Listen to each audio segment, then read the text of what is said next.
Avui és 16 de novembre i en aquest vídeo farem un viatge en el temps, concretament a més de 500 anys enrere. Llavors València era una pròspera ciutat àrab. A hores d'ara podem trobar monuments gòtics, renacentistes, barrocs, però no són molt coneguts els monuments previs a la conquesta. A veure què trobem. Estem al bell mig de Ciutat Vella i arribem al carrer Salines.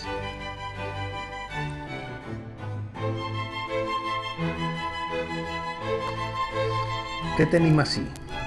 Sembla un tros de mur d'una obra inacabada o les runes de qualsevol guerra, però realment estem davant un gens de l'antiga muralla àrab de València que encara es conserva.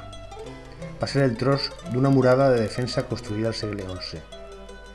Molta gent passa per davant d'aquest mur sense adonar-se que va ser construït fa gairebé 1000 anys.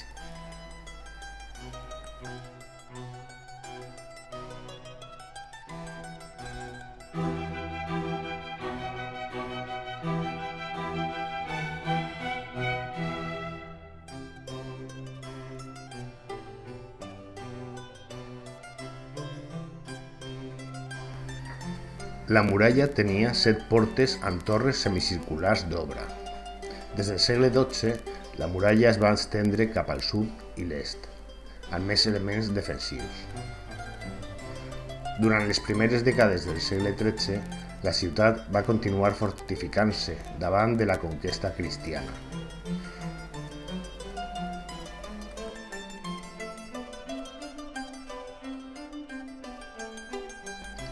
Però què més coses podem trobar si continuem per aquest carreró?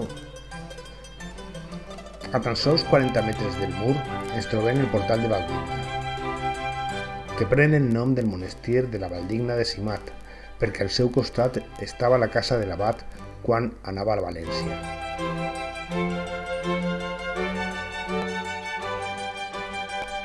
Però realment no era una porta de la muralla àrab, sinó que van ser els cristians els que van foradar el mur molt després d'haver conquerit la ciutat.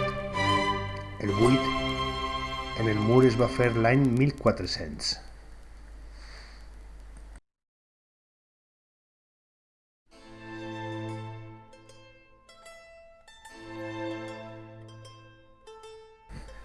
Si passegem pels voltants del portal i a pocs metres podem veure 2 torres amagades entre edificis més moderns. Són la Torre de l'Àngel i la Torre Mare Vella, que eren torrasses defensives de les muralles que, malgrat el mal estat de conservació, encara es poden veure dins de patis de veïns.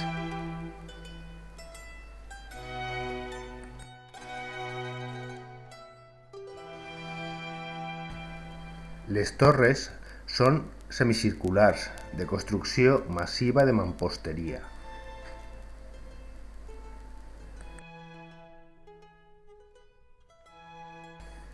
Hi ha una tercera torre que malauradament no es pot veure des del carrer. Però si en un mapa de la ciutat tracem una línia per on anava la muralla, des de la Torre de l'Àngel fins al portal de Valldigna, veurem perfectament les siluetes de les 3 torrasses.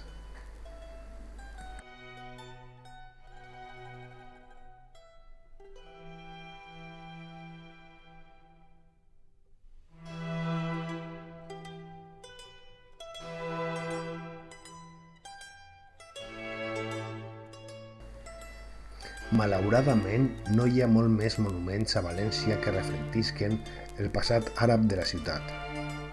Pot ser els banys de l'Almirant, algunes runes i algun gens de l'antiga muralla. Esperem que en els propers anys aquests monuments siguin més coneguts i les autoritats dediquen més temps i recursos a rehabilitació i cura. Tant de bo els puguem veure en el futur en millors condicions que ara.